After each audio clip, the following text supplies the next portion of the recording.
दूसरे पड़ोसी को लग गया जाता कहाँ है, चलो मैं इसको देखता हूँ। और एक दिन देखने गया तो वो कहाँ चला गया, सत्संग सुनने।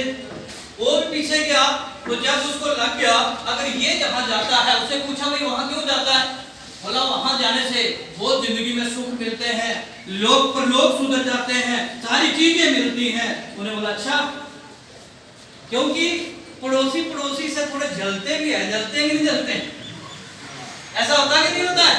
बोला मेरा पड़ोसी मेरे से आगे कैसे जा सकता है। वो भी सत्संग में कथा में जाना शुरू हो गया।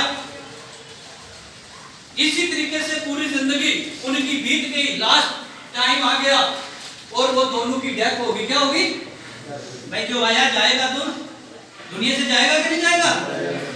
वो आगे जब यमदूत के पास गए, कुछ दिन हम वो बताया जाता है, अभी हमने देखा नहीं है, जो हमारे वेद शास्त्र बताते हैं, सबसे पहले हम किसके पास जाते हैं, यमराज के पास। यमराज के पास। किसके पास, यमराज। यमराज जी पहले हमारी सेवा करते हैं भाई हमारे धर्मों के अनुसार। तो जब दोनों को चले गए यमराज के पास, तो उनको अच्छी जगह रखा गया, बढ़िया खाना पीना, बढ़िया मॉल, बढ़िया तालियां भी बजवाते थे इसी प्रकार जैसे यहाँ बैठे हुए हैं सारे। बोला इस प्रकार से बढ़िया वहाँ कथा कीर्तन जो भी होता था, वहाँ तालियां बजा करके खुश होकर के झूमते थे स्वर्ग वाले लोग, जिन्होंने थोड़े अच्छे कर्म किए हुए होते थे। और कुछ दिन के बाद में भाई अभी धर्मराज जी आते थे फैसला सुनाने के लिए, कौन नरक में जाएगा और कौन स्वर्ग में जाएगा। अभी वो जो एक पड़ोसी था कथा सुनने के लिए जाता था, उसका नंबर आया जी ये स्वर्ग में जाएगा, और दूसरे वाले का नंबर आ गया कि भाई ये बंदा नरक में जाएगा। और इसी प्रकार लास्ट में वो पूछने लगे किसी का कोई सवाल, उस बंदे ने हाथ खड़ा कर दिया अपना, बोला साहब मेरा सवाल है। बोला बता क्या है। बोला जी हम दोनों बराबर सत्संग में जाते रहे, कथा में जाते रहे, सारी चीजें हमने एक बराबर की, लेकिन इसको स्वर्ग मुझे नरक भेजने आई क्यों, क्योंकि हमने सुना था कि आपके दरबार में भेजने ही नहीं होती, यहाँ क्यों।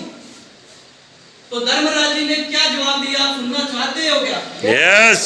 ना ना ना नहीं, जैस नहीं भाई, क्या सुनना चाहते हो। यस। तो उन्होंने बोला ये जो बंदा है ये सत्संग सुनने जाता था, और आप सत्संग को देखने जाते थे। क्या जाते थे, देखने जाते थे। जब सत्संग हो रही होती थी तो मोबाइल में लगा रहता था, मोबाइल ही उसकी जिंदगी बदलेगा।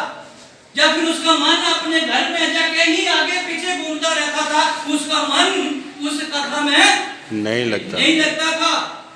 तो बोला बेटा जो तू इसके साथ संगत की, उसका फल तेरे को इसके साथ हमने दे दिया, अभी तू चल इधर और ये जाए उधर। उस दिन वो बंदा पछताने लगा। क्या लगा, पछताने लगा। लेकिन क्या उस टाइम वो बंदा कुछ कर सकता था क्या, नो। उसके पास टाइम था क्या, नो। बोला एक मौका दे दो। बोला यहाँ मौके नहीं दिए जाते, मौके देने के लिए पूरी जिंदगी दी थी मैंने, बहुत मौके तेरे को दिए, पर तू मौके गवाता रहा, आज मौका नहीं मिलेगा। इसी प्रकार बहुत से लोग जब यहाँ आते हैं, कुछ लोगों का ध्यान भाई कहाँ होता है ये हम नहीं जानते हैं, लेकिन जिन लोगों का ध्यान यहाँ होता है वो एक दिन स्वर्ग जैसी जिंदगी जीते हैं। कैसी जिंदगी जीते हो, स्वर्ग जैसी जिंदगी जीते हैं। लेकिन जिनका ध्यान कहीं आगे पीछे होता है, लेकिन तालियों का तो मजा जरूर लेके जाते हो। संगत का असर पड़ता कि नहीं पड़ता है। यस। हमें क्या करना है, हमेशा अगर मौका ऊपर वाले ने दिया है, उस मौके का फायदा उठाते हुए अगर कोई कर सकता तो हम क्यों नहीं, बताओ ऐसा हो सकता है।